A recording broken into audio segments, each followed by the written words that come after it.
तर कंट्रोल आणि कोऑर्डिनेशन या टॉपिकमधला आपल्याला पुढचा पॉईंट बघायचा आहे, ते म्हणजे human nervous system. Human nervous system. आता सगळ्यात महत्त्वाचं जे काही पॉईंट्स मी इथं बोर्डवरती लिहिणार आहे ते सगळे पॉईंट्स तुम्ही एक नोटबुक आणि पेन घेऊन बसायचं आहे आणि त्याप्रमाणे तुमचे नोट्स स्वतः तुम्ही तयार करायचे आहेत. ठीक आहे. तर आता ह्यूमन नर्वस सिस्टीम जी आहे ती अतिशय कॉम्प्लेक्स नर्वस सिस्टीम आहे बाळांनो. It is complex nervous system. आता याला आपण कॉम्प्लेक्स नर्वस सिस्टीम असं का म्हणतो? ही अतिशय कॉम्प्लिकेटेड नर्वस सिस्टीम का आहे? कारण मग आपल्या बॉडीमध्ये जेवढे काही ऑर्गन आणि ऑर्गन सिस्टीम्स आहेत त्या सगळ्या सिस्टीमवरती कंट्रोल ठेवायचं काम या नर्वस सिस्टीमचं आहे.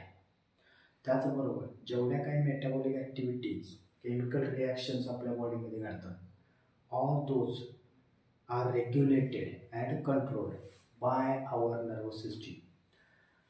And that's why human nervous system, it is very complicated nervous system.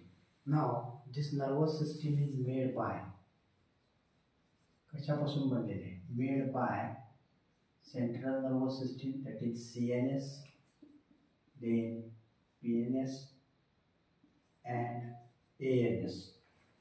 Central nervous system, peripheral nervous system आणि त्याचबरोबर autonomic nervous system. तर या तीन पार्टपासून आपली नर्वस सिस्टीम जी आहे ती बनलेली आहे. त्यातला पहिला जर का आपण बघितला सेंट्रल नर्वस सिस्टीम, तर असं म्हणूया आपण एक चार्ट बनवूया. Human nervous system which is made up of 3 parts. कोणते 3 पार्ट्स आहेत? पहिला आहे CNS सेंट्रल नर्वस सिस्टीम, दुसरा आहे PNS आणि तिसरा आहे ANS. तर CNS म्हणजे काय म्हणा? Central nervous system. Central nervous system. PNS म्हणजे काय? तर peripheral nervous system. Peripheral nervous system. आणि हे आहे ॲटोनॉमस नर्वस सिस्टीम. तर या 3 पार्टपासून आपली नर्वस सिस्टीम बनलेली आहे. आता सेंट्रल नर्वस सिस्टीमचं लोकेशन कुठं प्रेझेंट आहे? तर central nervous system located at mid dorsal region of body. याचा अर्थ काय? मिड म्हणजे मध्ये, डॉर्सल म्हणजे पाठीमागे. तर सेंट्रल नर्वस सिस्टीम ही 2 पार्टपासून बनलेली आहे. एक आहे त्याच्यामध्ये ब्रेन, ठीक आहे, आणि दुसरा असणार आहे स्पायनल कॉर्ड. ठीक आहे. आता ब्रेन जो आहे तो ब्रेन कुठे प्रेझेंट आहे? त्याच्या आधी मिड डॉर्सल रिजन म्हणजे काय? बॉडीच्या बरोबर मध्ये. ठीक आहे. मिड डॉर्सल, आणि मिड म्हणजे मध्ये आणि डॉर्सल म्हणजे पाठीमागे. ठीक आहे. तर बॉडीच्या मध्ये आणि पाठीमागे, त्यामुळे याला म्हटलेलं आहे mid dorsal region. Now this CNS is also made up of 2 parts. First one, that is brain. Now where this brain is located? Brain कुठे लोकेटेड आहे? It is located in head region.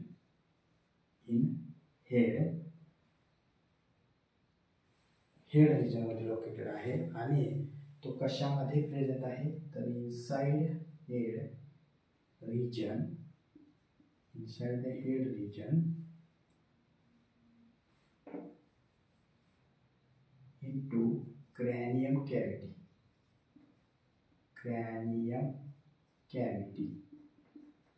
ज्याला आपण क्रॅनियम कॅव्हिटीला skull bone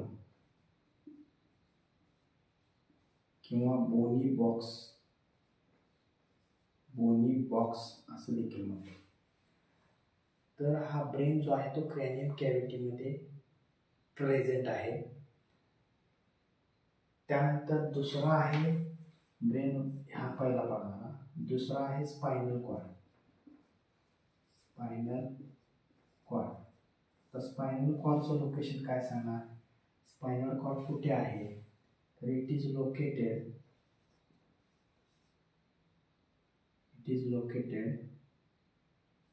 in dorsal side of body, and run inside the vertebral column. तर आपला जो व्हर्टिब्रल column आहे पाठीमागच्या साईडला, पाठीचा कणा झाला म्हणतो आपण, तर त्या व्हर्टिब्रल कॉलमच्या मधून आतून हा स्पायनल कॉर्ड रन होतो, जो बॉडीच्या पाठीमागच्या साईडला आहे. तर याचं लोकेशन काय असणार आहे? हा सुद्धा डॉर्सल साईडला असणार आहे बॉडीच्या, आणि रन होतो इनसाइड द व्हर्टिब्रल कॉलम. आता हे जे ब्रेन आणि स्पायनल कॉर्ड जे आहेत, हे दोन्ही सुद्धा प्रोटेक्टेड आहेत, वेल प्रोटेक्टेड आहेत. म्हणजे आपलं जो सेंट्रल नर्वस सिस्टीम आहे त्याच्यामध्ये ब्रेन आणि स्पायनल कॉर्ड येणार आहे. तर असं म्हणूया, CNS, that is brain and spinal cord are protected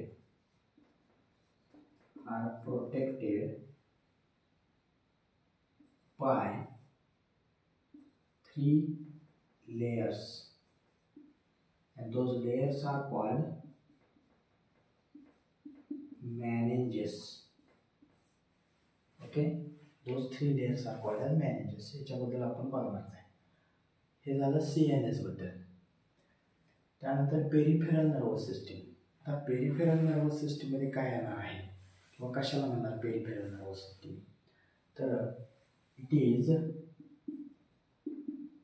network of nerves. It is the network of nerves arise from CNS and scattered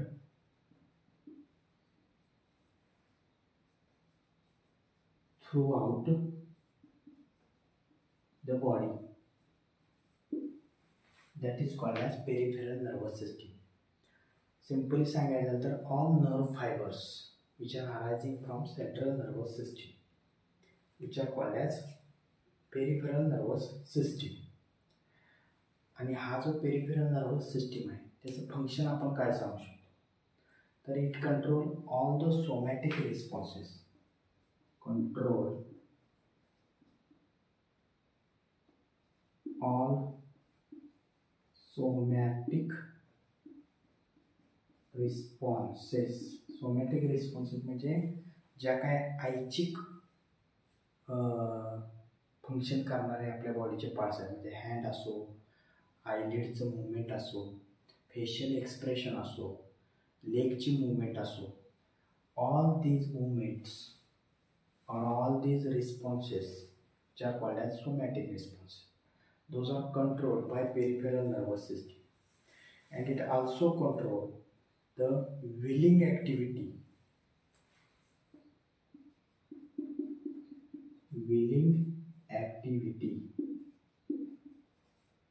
control करण्याचं काम देखील पेरिफेरल नर्वस सिस्टीमचं आहे. मग आता पेरिफेरल नर्वस सिस्टीम कशापासून बनलेले आहे? मग असेच मी सांगितलं, CNS पासून निघणारे सगळे जे नर्व फायबर्स आहेत ते इन्क्लूड होणार आहेत पेरिफेरल नर्वस सिस्टीममध्ये. तर peripheral nervous system it is made up of the nerve fibers which are arising from the brain and spinal cord. Okay, so it include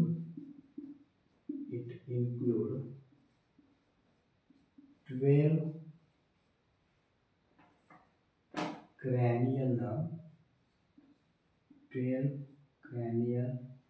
nerves and 31 pair of spinal nerves. तर peripheral nervous सिस्टममध्ये total 12 pair of 12 cranial nerve, not a pair, 12 cranial nerves. Cranial nerves म्हणजे आपल्या खोपडीपासून ते निघतात आणि ते कुठं पोचणार आहेत, सगळे नर्व्स खोपडीपासून निघून आपल्या क्रॅनियम कॅव्हिटीपासून निघून ते आपलं जो फेस आहे, ठीक आहे, आपल्या फेसच्या प्रत्येक पार्टला जाऊन ते अटॅच होणार आहे. त्याच्यामुळे आपण फेशियल एक्सप्रेशन देणे, ठीक आहे, त्यानंतर आयलिड्स उघडझाप करणे, ओठांची हालचाल करणे, हे सगळं आपल्या इच्छेनुसार करतो आपण, ठीक आहे. तर हे नर्व्स आणि 31 पेअर ऑफ स्पायनल नर्व जे स्पायनल कॉर्डपासून निघणार आणि बॉडीच्या वेगवेगळ्या पार्ट्सला जाऊन अटॅच होणार आहे. त्यानंतर तिसरा आहे ॲटॉनॉमस नर्वस सिस्टीम. तर ॲटॉनॉमस नर्वस सिस्टीम जे आहे, it control all the internal body activity. असं म्हणा, it regulate internal body activity. For example, metabolic reactions.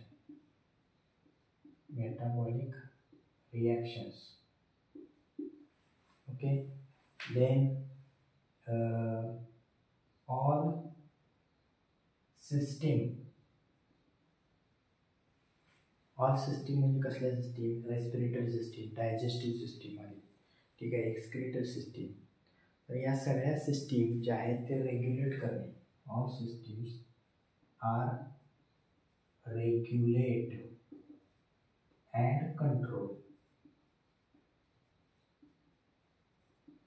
Bye this autonomous nervous system.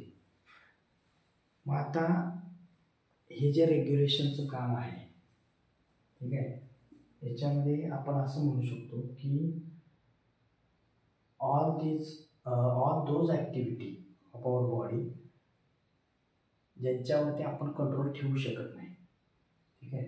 म्हणजे इथं जर का बघितलं तर आपल्या हातातल्या ॲक्टिव्हिटी आपण कंट्रोल ठेवतो, म्हणजे व्हॉलंटरी ॲक्शन्स कंट्रोल केल्या जातात. कुठे, peripheral nervous system. Voluntary actions control by this peripheral nervous system, and here all involuntary actions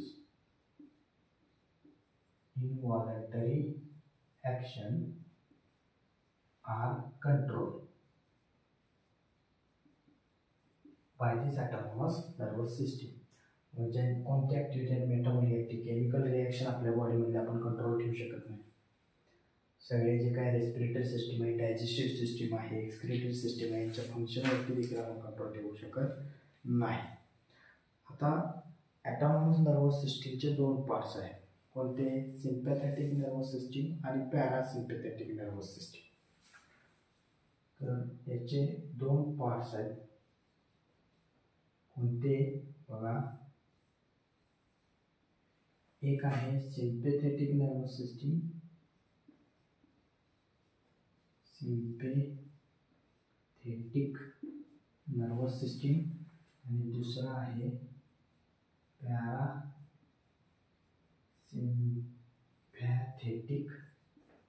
nervous system. Sympathetic nervous system, it will work during flight and fight response. Work during fight and flight response. This emergency situation, emergency कंडिशनला ही जी sympathetic nervous system आहे ती ओळखते. आता emergency condition म्हणजे कसली condition, तर example अँगर आहे, त्यानंतर फिअर आहे, ज्याच्यामध्ये आपली हार्टबीट वाढते. मग ती हार्टबीट जी वाढते ती कशामुळे वाढते, या सिम्पॅथॅटिक नर्वस सिस्टीममुळे वाढते. ठीक आहे, ज्याच्यामध्ये आपल्याला इमिजिएट रिस्पॉन्स देणं गरजेचं आहे, बरोबर आहे. फॉर एक्झाम्पल तुम्ही रोडनं चालला आहे, कुत्रं एकदम भुकलं की तुमच्यामध्ये काय होतं, हार्टबीट वाढते आणि तुम्ही लगेच काय करता, तिथे विचार करत नाही की कुत्रा अंगावर येईल, हे एवढंच माहीत असते आपल्याला यायला लागलेलं आहे.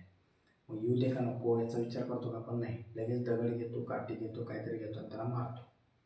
ठीक आहे, तर त्या पद्धतीने. तर इमर्जन्सी कंडिशन, एक्झाम्पल फिअर, त्यानंतर अँगर.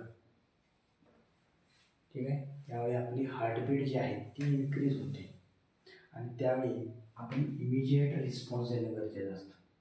तर immediate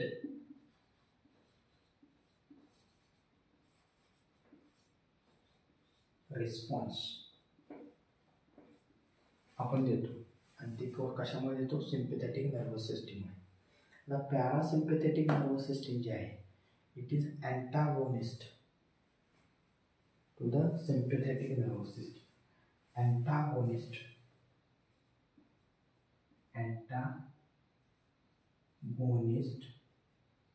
to sympathetic nervous system. Sympathetic nervous system म्हणजे ही अपोजिट आहे. इथं जर का हार्टबीट वाढत असेल सिम्पॅथेटिकमध्ये, बरोबर आहे, कारण इमर्जन्सी कंडिशनला आपले अँगर असो, फिअर असेल, ठीक आहे, त्या कंडिशन आपली हार्टबीट जी आहे ती इन्क्रीज होते. पण पॅरासिम्पॅथेटिक नर्वस सिस्टीममध्ये ही कधी वर्क होते, जेव्हा आपल्याला ते वाढलेलं हार्टबीट स्लो करायचं असते. म्हणजे it work during in relax condition. Relax condition कोणती, मेडिटेशन आहे, त्यानंतर स्लीपिंग आहे. तर या कंडिशनला आपलं हार्टबीट जे आहे ते स्लो डाऊन होतं. आपल्या बॉडीची जी सिस्टीम आहे त्या सिस्टीमला स्लो डाऊन करायचं काम ज्यावेळी इमर्जन्सी कंडिशनला सिम्पॅथेटिक नर्वस सिस्टीममध्ये हार्ट रेट इन्क्रीज होतो, पोटात गोळा येतो असं आपण म्हणतो, ते कशामुळे होते, sympathetic nervous system. Parasympathetic nervous system जी आहे ती याच्या विरोधात काम करते. जे हार्टबीट इन्क्रीज झालेलं आहे त्याला कमी करण्याचं काम हे पॅरासिम्पॅथेटिक नर्वस सिस्टीमचं असते. तर याचं स्क्रीनशॉट काढून घ्या आणि तुम्ही पॉईंट्स बनवा. आता आपण सेंट्रल नर्वस सिस्टीम बघितलं, PNS बघितलं आणि ANS बघितलं. आता CNS वरती मगाशी सांगितलं जे काही प्रोटेक्टिव्ह लेयर्स आहेत ज्यांना आपण मेनिंजेस असं म्हणतो, त्यांच्याबद्दल आपण बघूया. ठीक आहे,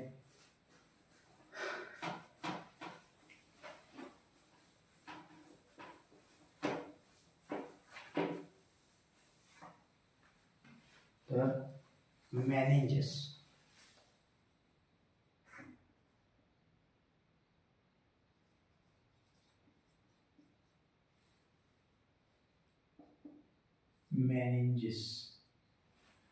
The meninges, what is this meninges? Meninges, these are actually protective layer म्हणा, कवरिंग म्हणा, layers present on CNS, that is central nervous system. आता सेंट्रल नर्वस सिस्टीम मध्ये कोण येणार आहे, तर ब्रेन येणार आणि स्पायनल कॉर्ड येणार. Okay, so these there are total 3 layers. किती लेयर्स आहेत, 3 लेयर्स आहेत आणि हे 3 लेयर्स कुठं प्रेझेंट आहेत, outside brain and spinal cord. आणि कशासाठी प्रेझेंट आहेत, तर त्यांच्या प्रोटेक्शनसाठी हे 3 लेयर्स प्रेझेंट आहेत. या तिन्ही लेयर्सना म्हणायचं मेनिंजेस आणि सिंगलला म्हणायचं मिनिंग्स. ओके, तर सिंग्युलर कॉल्ड मिनिंग्स, हे लक्षात ठेवा. सिंग्युलरला आपण मिनिंग. तर टोटल 3 लेयर्स आहेत. तर ते 3 लेयर्स काय आहेत, कशा पद्धतीने आहे, समजा ही आहे आपली क्रॅनियम कॅव्हिटी. ठीक आहे, ही आहे आपली क्रॅनियम कॅव्हिटी. तर याला लेबलिंग देऊया. This is called as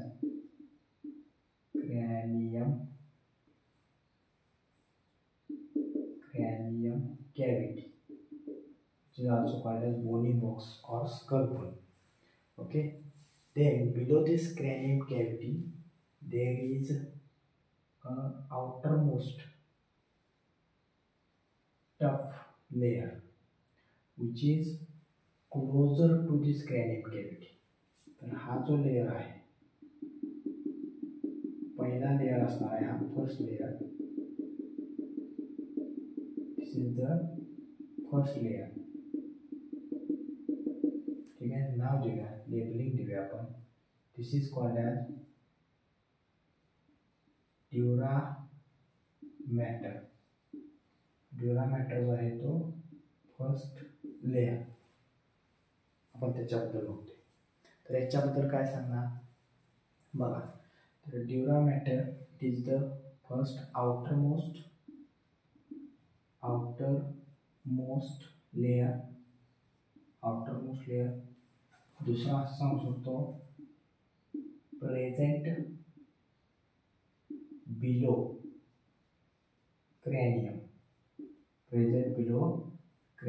cavity or closer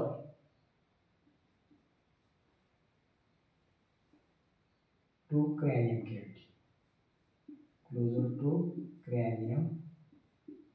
cavity.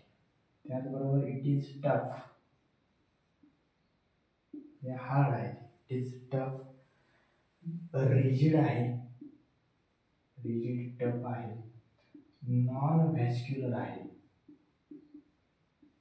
Non vascular म्हणजे जिथं ब्लड आणि ब्लड वेसलचा सप्लाय अजिबात नाही. त्यानंतर हा थिक लेयर आहे. कसा आहे, thick layer. It is thick layer, outermost and directly connect with cranium. Directly connected with cranium. म्हणजे क्रॅनियम आणि याच्यामध्ये ड्युरा मॅटर, याच्यामध्ये स्पेस अजिबात नाही. ठीक आहे, तर हा झाला आपला पहिला लेयर. ते सेकंड लेयर जर का बघितला तर त्याचं नाव आहे अरेकनॉइड मॅटर. तर मी सेकंड लेयर काढतोय. तर this is the second layer called as arachnoid matter. This is the second layer that is called as arachnoid matter. Now this arachnoid matter, it is second layer,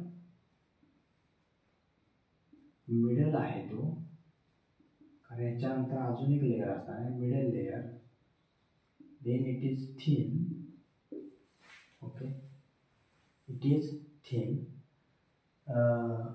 then non vascular म्हणजे मग अशी सांगितलं blood आणि blood वेसलचा supply तिथं नाही आहे. नंतर हा बनलेला कशापासून आहे, it is made by reticular म्हणजे जाळीदार रेटिक्युलर कनेक्टिव्ह टिश्यू. कशापासून बनलेला आहे, रेटिक्युलर कनेक्टिव्ह टिश्यू.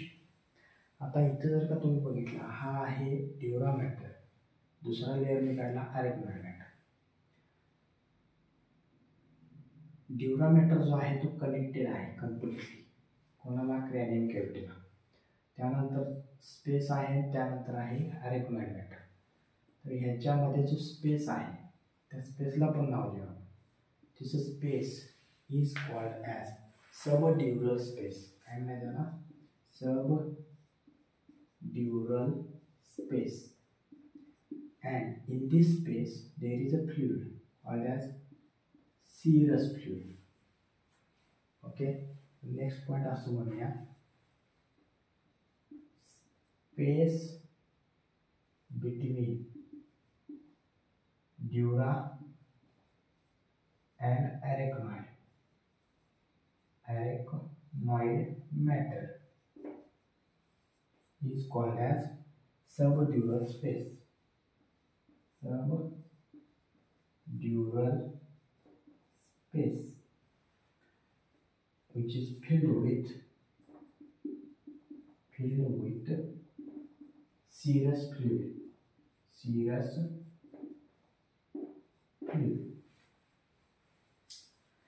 देन तिसरा लेयर बघूया आपण, थर्ड लेयर, अजून एक लेयर आहे, तो आहे, आता समजा हा ब्रेन आहे, त्याच्या खाली ब्रेन असणार आहे ना, हा ब्रेन, आणि ब्रेनला एकदम अटॅच्ड जो असणार आहे तो तिसरा इनर मोस्ट लेयर असणार, म्हणजे हा जो लेयर आहे, दिस लेयर,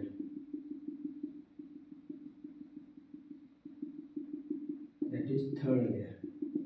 ओके, हा जो असणार आहे तो आपला कम्प्लिटली ब्रेन असणार आहे. This is brain, and attached to this brain there is a third layer. Third layer is called as pia matter किंवा पाया matter. Okay, this is third layer. आता या पाया matter बद्दल आपण काय सांगू, it is innermost layer. Okay, त्यानंतर close contact with brain. Okay, then space आहे कुठं, between पाया and arachnoid matter. त्या स्पेसला काय म्हणायचं रे बाळांनो, त्या स्पेसला म्हणायचं सब अरेक्नॉइड स्पेस. काय म्हणायचं, sub arachnoid space, that is called sub arachnoid. आणि या सब अरेक्नॉइड स्पेसमध्ये स्पेस जो आहे तो फिल्ड आहे, which is filled with CSF, that is cerebral spinal fluid. तर इथं CSF प्रेझेंट आहे. हा जो स्पेस आहे त्या स्पेसला नाव देऊया सब arachnoid space. Arachnoid space which is filled with cerebral spinal fluid.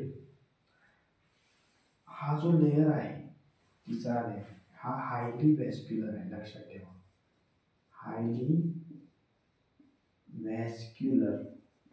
बाकीचे जे दोन लेयर्स होते अरेक्नॉइड आणि ड्युरा, these are non-vascular. Okay, but it is highly vascular layer. तर हे तीन लेयर्स जे आहेत ते आपल्या सेंट्रल नर्वस सिस्टीमच्या आउटर साईडला प्रेझेंट आहेत, म्हणजे ब्रेन आणि स्पायनल कॉर्डच्या. ब्रेन जो आहे तो क्रॅनियम कॅव्हिटीमध्ये प्रेझेंट आहे, आणि जो स्पायनल कॉर्ड आहे तो व्हर्टिब्रल कॅनलमध्ये प्रेझेंट आहे. जो व्हर्टिब्रल कॉलमच्या आतमध्ये स्पेस असतो त्याला व्हर्टिब्रल कॅनल म्हणायचं. तर त्या कॅनलमध्ये आपलं स्पायनल कॉर्ड प्रेझेंट आहे, आणि त्या स्पायनल कॉर्डच्या सराउंडिंगला देखील हा लेयर आहे. म्हणजे काय आहे, समजा हा आहे आपला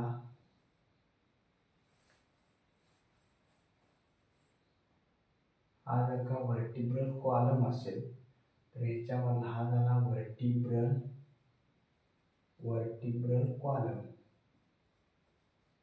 आणि ह्या व्हर्टिब्रल कॉलम मधला जो स्पेस आहे त्याला म्हणायचं व्हर्टिब्रल